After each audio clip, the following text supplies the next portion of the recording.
जय श्री राम दोस्तों, कैसे हो आप सब। आशा करता हूँ कि आप लोग अच्छे ही होंगे। दोस्तों, आपने हनुमान जी की कथा के बारे में बहुत कुछ सुना होगा। कई तरीके की आपने हनुमान जी के चमत्कार और उनकी कथाओं के बारे में आपने सुना ही है। कई वीडियो में मैंने भी आपको उनके बारे में बताया है, लेकिन आज इस वीडियो के माध्यम से मैं आपको श्री बड़े हनुमान जी मंदिर जो कि प्रयागराज में स्थित है उसका एक रहस्य बताने आ रहा हूँ। इसकी मान्यता है, कहते हैं कि जो भी ये रहस्य सुनता है उसकी मनोकामना हनुमान जी बहुत जल्दी ही पूरी कर देते हैं। ये बात बिल्कुल 1000% सत्य है। इसलिए दोस्तों, आज की इस वीडियो के माध्यम से मैं आपको प्रयागराज में स्थित श्री बड़े हनुमान जी के बारे में एक रहस्य बताने जा रहा हूँ। हो सकता है कि शायद ये रहस्य आपने सुना होगा, ये कहानी आपने सुनी होगी, लेकिन अगर ये नहीं सुना है तो दोस्तों आज इस वीडियो के माध्यम से अंत तक बने रहिएगा और ये रहस्य आप भी जरूर जान लीजिए। आशीर्वाद तो मिलेगा, साथ ही दोस्तों 15 दिनों के अंदर अंदर आपकी मनोकामना जो भी है वो पूरी जरूर होगी। कहते हैं कि इस हनुमान मंदिर के आगे अकबर जो शासक था वो भी झुक गया था। आखिर क्यों झुकना पड़ा उसे हनुमान जी के आगे, आइए जानते हैं इस कथा के माध्यम से। लेकिन दोस्तों, इस कहानी में आगे बढ़ने से पहले मैं आपसे अनुरोध करना चाहता हूं कि एक बार अभी तक आपने इस वीडियो को लाइक नहीं किया तो प्लीज़ एक बार लाइक करके हमारे चैनल को सब्सक्राइब जरूर कर दीजिएगा, ताकि हनुमान जी की कृपा आपको तो मिले और आपके परिवार पे भी बनी रहे। साथ ही दोस्तों कमेंट बॉक्स में एक बार जय श्री राम लिख के हनुमान जी की हाजिरी जरूर लगा दीजिए। चलिए दोस्तों, आइए सुनते हैं ये पावन कथा। प्रयागराज में लेटे बड़े हनुमान जी की ये पावन कथा कई जनश्रुतियों और कल्पित तथा मनगढ़ंत कथाओं के आधार पर कहानियां खड़ी होती रहती हैं। इनमें से कुछ तो सत्य होती हैं, किंतु कुछ का तो कोई आधार ही नहीं होता। यही बात आती है कि इलाहाबाद में प्रयागराज क्षेत्र के संगम तट पर स्थित पुराण प्रसिद्ध लेटे हुए हनुमान जी के विषय में है। यह मंदिर धरती का एकमात्र मंदिर है जिसका विवरण पुराणों में विशद रूप से प्राप्त होता है। यही एकमात्र एक ऐसा मंदिर है दोस्तों कि जहां हनुमान जी के लेटे हुए रूप का विवरण मिलता है। अब आजकल तो अनेक मंदिर बन गए हैं, कई जगह हनुमान मंदिर है, आपके आसपास भी हैं, हर शहर में जहां हनुमान जी को लेटा हुआ दर्शाया गया है। संभवतः महाराष्ट्र के औरंगाबाद के पास महसमल में बना लेटे हनुमान जी का विशाल मंदिर भी इसी श्रेणी में आता है। अस्तु जो भी हो, पुराणों में एक ही लेटे हुए हनुमान जी के मंदिर का विवरण प्राप्त होता है और वह है प्रयागराज क्षेत्र के संगम तट पर स्थित इलाहाबाद के बड़े हनुमान जी का मंदिर। जो प्रचलित कथा इस लेटे हुए हनुमान जी के मंदिर के विषय में मिलती है वह यह है कि एक बार एक व्यापारी हनुमान जी की भव्य मूर्ति लेकर जलमार्ग से चला आ रहा था। वह हनुमान जी का परम भक्त था और बहुत मानता था। जब वह अपनी नाव लिए प्रयाग के पास पहुंचा तो उसकी नाव धीरे धीरे भारी होने लगी तथा संगम के पास पहुंचकर यमुना जी के जल में डूब गई। कालांतर में कुछ समय बाद जब यमुना जी के जल की धारा ने कुछ राह बदली तो वह मूर्ति दिखाई पड़ी। उस समय मुसलमान शासक अकबर का शासन चल रहा था। उसने हिंदुओं का दिल जीतने तथा अंदर से इस इच्छा से कि यदि वास्तव में हनुमान जी इतने प्रभावशाली हैं तो वह मेरी रक्षा जरूर करेंगे, यही सोचकर उनकी स्थापना अपने किले के समीप ही करवा दी। किंतु यह निराधार ही लगता है, क्योंकि पुराणों की रचना वेद व्यास ने की थी जिनका काल द्वापर युग में आता है। इसके विपरीत अकबर का शासन 14वीं शताब्दी में आता है। अकबर के शासन के बहुत पहले पुराणों की रचना हो चुकी थी। अतः यह कथा अवश्य ही कपोल कल्पित मनगढ़ंत तथा एक समुदाय विशेष के तुष्टिकरण का मायावी जाल भी हो सकती है। जो सबसे ज़्यादा तार्किक, प्रमाणिक और प्रासंगिक कथा इसके विषय में जनश्रुतियों के आधार पर मिलती है वह यह है कि दोस्तों रामावतार में अर्थात त्रेता युग में, ये बात त्रेता युग की है, जब हनुमान जी अपने गुरु सूर्यदेव से अपनी शिक्षा दीक्षा पूरी करके विदा होते समय गुरु दक्षिणा की बात चली। भगवान सूर्य ने हनुमान जी से कहा कि जब समय आएगा तो वे दक्षिणा जरूर मांग लेंगे। हनुमान जी मान गए, किंतु फिर भी तत्काल में हनुमान जी के बहुत जोर देने पर भगवान सूर्य ने कहा कि मेरे वश में अवतरित अयोध्या के राजा दशरथ के पुत्र राम अपने भाई लक्ष्मण और पत्नी सीता के साथ प्रारब्ध के भोग के कारण वनवास को प्राप्त हुए हैं। वन में उन्हें कोई कठिनाई ना हो या कोई राक्षस उनको कष्ट न पहुंचाए, इसका ध्यान रखना है। सूर्यदेव की बात ये सुनकर हनुमान जी अयोध्या की तरफ प्रस्थान हो गए। भगवान सोचे कि यदि हनुमान जी ही सब राक्षसों का संहार कर डालेंगे तो मेरे अवतार का उद्देश्य समाप्त हो जाएगा। अतः उन्होंने माया को प्रेरित किया कि हनुमान जी को घोर निद्रा में डाल दो। भगवान का आदेश प्राप्त कर माया उधर चली जिस तरफ से हनुमान जी आ रहे थे। इधर हनुमान जी जब चलते हुए गंगा के तट पर पहुंचे तब तक भगवान सूर्य अस्त हो गए थे। हनुमान जी ने माता गंगा को प्रणाम किया तथा रात में नदी नहीं लांघते यही सोचकर गंगा के तट पर ही रात व्यतीत करने का निर्णय लिया था। यानी कि उन्होंने रात वहीं बिताई, गंगा के किनारे पे। हनुमान जी के हृदय में अपने गुरु की आज्ञा का पालन का संदेह घुमड़ रहा था, अतः उन्हें नींद भी नहीं आ रही थी। अतः वह आसन लगाकर ध्यानस्थ हो विचार मग्न हो गए। इधर माया ने जब उन्हें ध्यानस्थ देखा तो वह डर गई, क्योंकि यदि प्रातःकाल हो गया तो हनुमान जी अयोध्या पहुंच जाएंगे तथा प्रण के दृढ़ निश्चयी हनुमान जी अपना कार्य प्रारंभ कर देंगे। अचानक हनुमान जी का ध्यान टूटा। उन्होंने सोचा क्यों न रात सत्संग में बिताई जाए। यही सोचकर वह ऋषि भारद्वाज के आश्रम की तरफ चल पड़े। अब माया और भी निराश हो गई। हनुमान जी की भारद्वाज ऋषि के आश्रम पहुंचे। वहां वेद पुराण का व्याख्यान चल रहा था। हनुमान जी वहीं बैठकर कथा सुनने लगे। कथा में भारद्वाज ऋषि ने बताया कि कल यहाँ पर जगत के स्वामी तथा अयोध्या नरेश दशरथ के पुत्र के रूप में अवतरित भगवान राम गंगा को पार कर पहुंचने वाले हैं। हनुमान जी ये बात को जब पता चली तो वो बहुत ही प्रसन्न हुए। हनुमान जी प्रसन्न तो हुए, पर उन्होंने गंगा पार कर अयोध्या जाने का विचार त्याग दिया तथा वहीं संगम के तट पर ही रहकर भगवान राम की प्रतीक्षा करने का फैसला लिया। रात्रिकालीन आवश्यक कार्यों को पूरा कर हनुमान जी वहीं संगम के तट पर लेट गए और उन्हें नींद आ गई। इधर माया को अवसर मिला और उसने हनुमान जी को धर दबोचा। हनुमान जी घोर निद्रा में चले गए। इधर भगवान राम गंगा पार कर प्रयाग पहुंचे।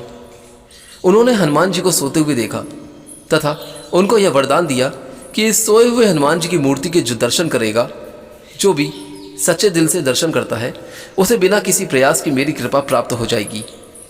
उस व्यक्ति को किसी तरह के भूत प्रेत या धोखा, षड्यंत्र आदि का शिकार नहीं होना पड़ेगा। उसके जो भी शत्रु होंगे उसके जीवन में, वो सारे के सारे अपने आप ही परास्त हो जाएंगे।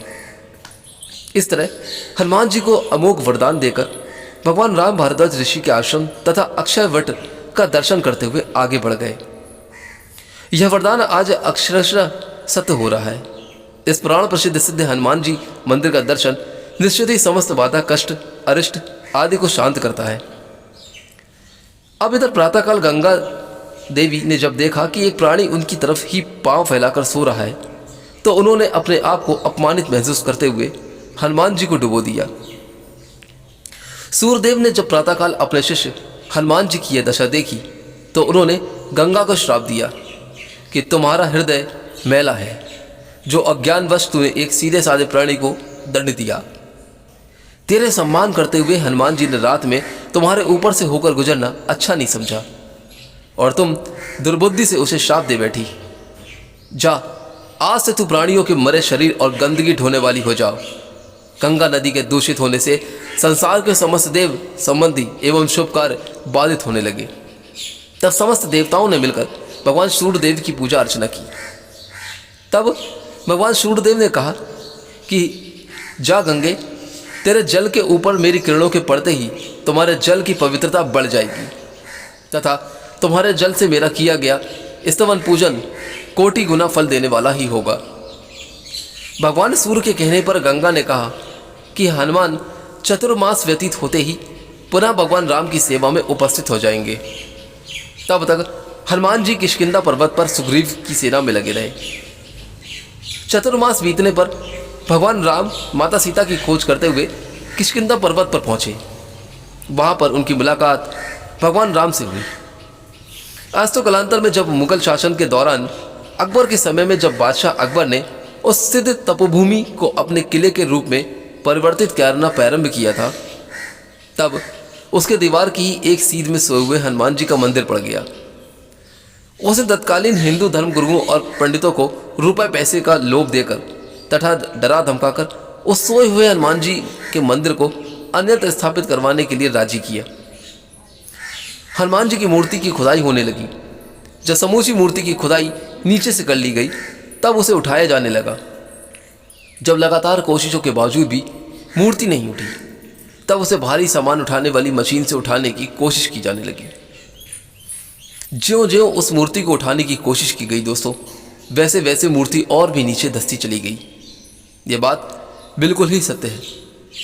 अंत में डर कर अकबर ने उस मंदिर को हटवाने का काम बंद करवा दिया और डर के मारे उसने हनुमान जी की बड़ी पूजा आराधना की। आज भी उसके उतने बड़े भव्य किले की दीवार हनुमान जी के मंदिर की तरफ टेढ़ी ही है, यानी कि वो दीवार बिल्कुल सीधी नहीं है। एक मान्यता और भी है कि इस मंदिर के बारे में, इस मान्यता के पीछे राम भक्त हनुमान के पुनर्जन्म की कथा जुड़ी हुई है। लंका विजय के बाद बजरंगबली जब अपार कष्ट से पीड़ित होकर मरणासन अवस्था में पहुंच गए थे, तो मां जानकी ने इसी जगह पर उन्हें अपना सिंदूर देकर नया जीवन और हमेशा आरोग्य और चिरायु रहने का आशीर्वाद देते हुए कहा कि जो भी इस त्रिवेणी तट पर संगम स्नान पर आएगा, उसको संगम स्नान का असली फल तभी मिलेगा जब वह हनुमान जी के दर्शन करेगा। यहाँ पर स्थापित हनुमान जी की यह अनूठी प्रतिमा को प्रयाग का कोतवाल होने का दर्जा भी हासिल है। आमतौर पर जहाँ दूसरे मंदिरों में प्रतिमाएं सीधी खड़ी होती हैं, वहीं इस मंदिर में लेटे हुए बजरंगबली की पूजा होती है। पौराणिक कथाओं के मुताबिक लंका विजय के बाद भगवान राम जब संगम स्नान कर भारद्वाज ऋषि से आशीर्वाद लेने प्रयाग आए थे, तो उनके सबसे प्रिय भक्त हनुमान जी इसी जगह पर शारीरिक कष्ट से पीड़ित होकर मूर्छित हो गए थे। पवनपुत्र को मरणासन देख मां जानकी ने उन्हें अपनी सुहाग के प्रतीक सिंदूर से नई जिंदगी दी और हमेशा स्वस्थ और आरोग्य रहने का आशीर्वाद भी प्रदान किया। मां जानकी के द्वारा दिए जाने वाले सिंदूर से जीवन देने की वजह से ही बजरंगबली को सिंदूर चढ़ाए जाने की परंपरा भी प्रचलित है। जो आप लोग हमेशा मंगलवार और शनिवार को हनुमान जी को सिंदूर चढ़ाते हैं, वह इसी परंपरा के आधार पर ही स्थापित है। संगम आने वाले हर एक श्रद्धालु यहाँ सिंदूर चढ़ाने और हनुमान जी के दर्शन को जरूर पहुँचता है। बजरंगबली के लेटे हुए मंदिर में पूजा अर्चना के लिए यूं तो रोज ही देश के कोने कोने से हजारों और लाखों भक्त आते हैं, लेकिन मंदिर के महंत आनंदगिरी महाराज के अनुसार राष्ट्रपिता महात्मा गांधी के साथ पंडित नेहरू, इंदिरा गांधी, राजीव गांधी, सरदार वल्लभ भाई पटेल और हमारे चंद्रशेखर आजाद जैसे तमाम विभूतियों ने भी अपने सर को यहाँ झुकाया, उनका पूजन किया और अपने लिए, अपने देश के लिए मनोकामना मांगी। यह कहा जाता है दोस्तों कि यहाँ मांगी गई मनोकामना अक्सर पूरी हो जाती है। ये बात भी बिल्कुल 1000% सत्य है। आरोग्य और अन्य मनोकामनाओं को पूरा होने पर हम हर मंगलवार और शनिवार को यहाँ मन्नत पूरी होने का झंडा निशान चढ़ने के लिए लोग जुलूस की शक्ल में गाजे बाजे के साथ आते हैं।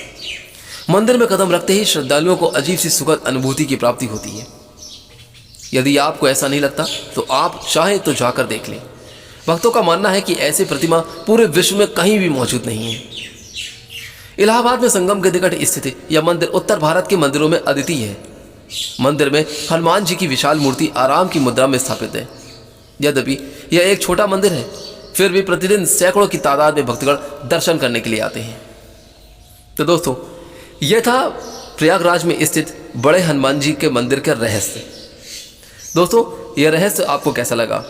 अगर अच्छा लगा हो तो अनुरोध करता हूं कि यहां से जाने से पहले एक बार इस वीडियो को लाइक करके हमारे इस चैनल को सब्सक्राइब करना मत भूलिएगा। कमेंट बॉक्स में जय श्री राम, जय बजरंगबली लिखना ना भूलें। दोस्तों, कोई सवाल है, कोई प्रश्न है, कोई परेशानी है, कोई संकट है तो आप हमसे ज़रूर साझा करें। हम आपके कष्टों को दूर करने की पूरी कोशिश करेंगे। हर तरीके से हम आपका मार्गदर्शन करते आ रहे हैं। दोस्तों, एक वीडियो बहुत मुश्किल से बनाई जाती है, इसलिए बस हम आपसे कुछ नहीं चाहते, सिर्फ लाइक करके चैनल पर सब्सक्राइब जरूर कर दीजिएगा। आशा करता हूँ कि वीडियो अच्छी लगी होगी। आगे दीजिए, चलता हूँ यहाँ से, फिर मिलूंगा दोस्तों जल्दी ही कोई और अच्छी कहानी, कथा, वीडियो या उपाय को लेकर। तब तक के लिए आप अपने जीवन में खुश और स्वस्थ रहें। हनुमान जी की कृपा और आशीर्वाद आपके पूरे परिवार पर सदैव बना रहे। तब तक के लिए दोस्तों, जय श्री राम।